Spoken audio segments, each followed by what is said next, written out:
আসসালামু আলাইকুম বন্ধুরা, আপনারা সকলেই কেমন আছেন? আশা করি অনেক ভালো আছেন। তো বন্ধুরা, আজকে আপনাদের সামনে আরেকটি ইন্টারেস্টিং রিয়াকশন ভিডিও নিয়েই চলে আসলাম।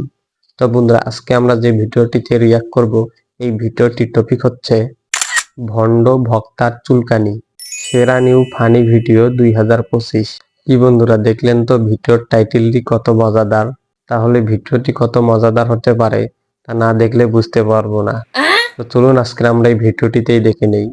আর এই ভিডিওটির অরিজিনাল লিংক আমরা ডিসক্রিপশন বক্সেও দিয়ে রাখবো, ওখান থেকে আপনারা চেক আউট করতে পারেন। তো বন্ধুরা, আর কথা না বাড়িয়ে এবার ভিডিওটি দেখা যাক।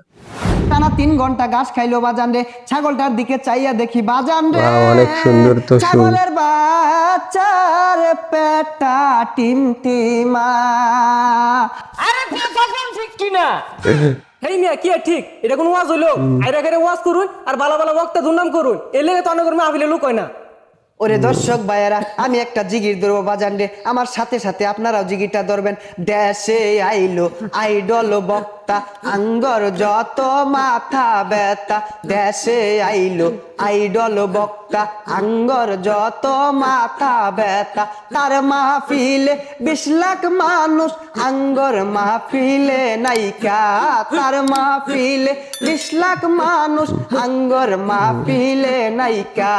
যাও 2-4 কামাই করতাম, সবই দিছে বাত মাইরা।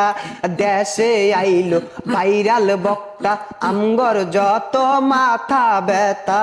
আরে তখন ঠিক কিনা গভীর মনোযোগ দিয়ে শুনবেন ভাইয়েরা আমার। গত মঙ্গলবারে গেছি আমি বাজারে একটা ছাগলের বাচ্চা কিনতে। 5,000 টাকা দিয়ে বাজান রে ফুটফুটে একটা ছাগলের বাচ্চা কিনে আনছি। বাড়িতে আইনা দেখি রাখার মতো কোনো জায়গা নাই। সারা রাত ছাগলের বাচ্চাটা আমার সাথে থাকছে, সারা রাতি ম্যামে করছে। সকালে উঠে আমি ভাবলাম ছাগলের বাচ্চাটারে তো কিছু খাওয়ানি দরকার। তারপরে মাঠে নিয়ে গেলাম। টানা 3 ঘন্টা ঘাস খাইলো বাজান রে, ছাগলটার দিকে চাইয়া দেখি বাজান রে, ছাগলের বাচ্চার পেটা টিমটিমা। কতক্ষণ এটা কোন ওয়াজ হইলো? আইরা করে ওয়াজ করুন আর বালা বালা বক্তা দুর্নাম করুন, এলে তো অনেক মাহফিলে লোক হয় না। হেই মিয়া, কি আর লোক হয় না? গন্যা দেহ আমার ওয়াজ মাহফিলটা 4 লক্ষ লোক আছে। 1 2 3 4 4 লক্ষ নাই, কিন্তু 4 জন আছে। ওইসে আর বন্ডামি হলাম না।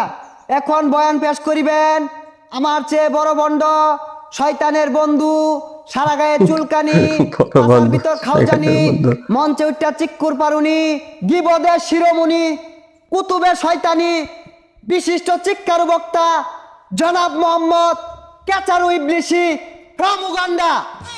ও শয়তানু ফাইজলামু খাওজানু শিকারু বাজান রে, এতক্ষণে হয়তো বা আমার পরিচয়টা জেনে গেছেন। I am come from to কেকাতলা।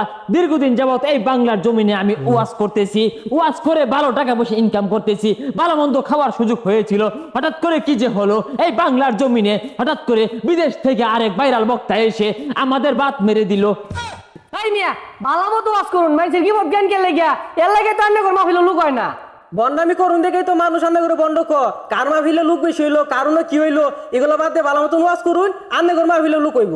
এই কেন তুমি চুপ করো? তুমি কি জানো যতদিন পর্যন্ত ওই বক্তারে আবার বাংলাদেশ থেকে বিতাড়িত না করুন যাইতাছে, তার ওয়াজ মাহফিলগুলো নষ্ট না করুন যাইতাছে, এই বাংলাদেশ থেকে বিতাড়িত না করতে পারলে এই বাংলার জমিনে আমগর মতো বন্ড সুকুলখুর শয়তান বেচারিত্রা দুশ্চরিত্রা বক্তার ভাত নাই নাই নাই নাই।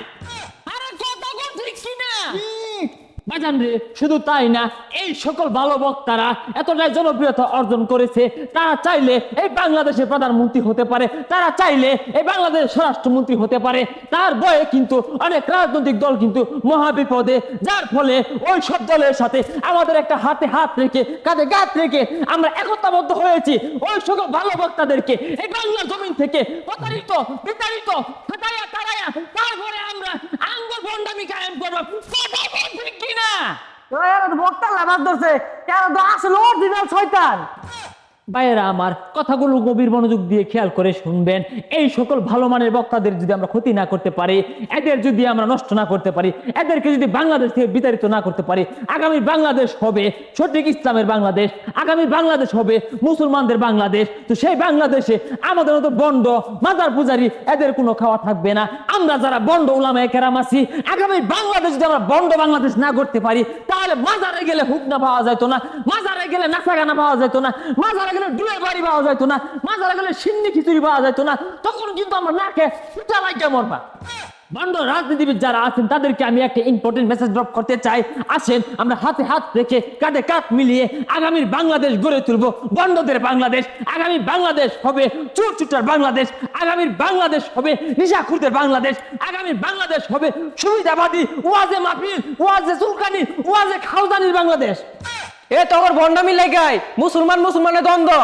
এই তোরা কি মানুষের ইসলামের মধ্যে নিয়ে আইবি? তোরা নিজেরাই তো ইসলামের মধ্যে আইছ না, আর যারা যারা ভালো ভক্ত আছে ওখানে দেশ থেকে বাইরে দিয়ে লাগিয়া তোরা উল্টা করে লাগছস। বন্ধদের বিরুদ্ধে direct action, action, action, direct action. মাজার পূজারীর বিরুদ্ধে ডাইরেক্ট অ্যাকশন, বন্ধদের বিরুদ্ধে ডাইরেক্ট অ্যাকশন। এ তোর মতো বন্ধদেরই আগে দেশ থেকে তারা লাগবো, পরে দিন ইসলামের বাংলাদেশ কায়েম হইব। এই ধরা খেয়ে গেলাম, বাচ্চারা একটা মেসেজ ড্রপ করতাম। বন্ধুরা, এখন আমরা আপনাদের সামনে যে ভিডিওটি রিয়াক্ট করলাম, এই ভিডিওটি নেওয়া হয়েছে নাসা ভাই বিনোদন ইউটিউব চ্যানেল থেকে। তো এই চ্যানেলে ভিডিওগুলি অনেক ভালো লাগে এবং তারা ফানি কন্টেন্টের মাধ্যমে সমাজের বাস্তব কিছু চিত্র তুলে ধরে। তো আজকে আমরা এই ভিডিওটিতেই দেখলাম। তো সব মিলে ভিডিওটি অনেক ভালো লাগলো, আর পাশাপাশি এই ভিডিওটি দেখে অনেক বিনোদন পেলাম। তো আপনাদেরকে এই ভিডিওটি কেমন লাগলো আপনারা অবশ্যই কমেন্টে জানাবেন, আর ভিডিওটি ভালো লাগলে লাইক কমেন্ট বেশি বেশি করে শেয়ার করে দিবেন। আর নেক্সট টাইম কেমন ভিডিও পেতে চান আপনারা অবশ্যই কমেন্টে জানাবেন। আর নিয়মিত যারা আমাদের আরো এমন ভিডিও দেখতে চান তারা আমাদের চ্যানেলটি আপনি সাবস্ক্রাইব করে পাশে থাকা বেল বাটনটি অল করে দিন। তো বন্ধুরা, আজকে পর্যন্তই, আরেকটি নতুন ভিডিও নিয়ে দেখা হবে। ধন্যবাদ, আল্লাহ হাফেজ।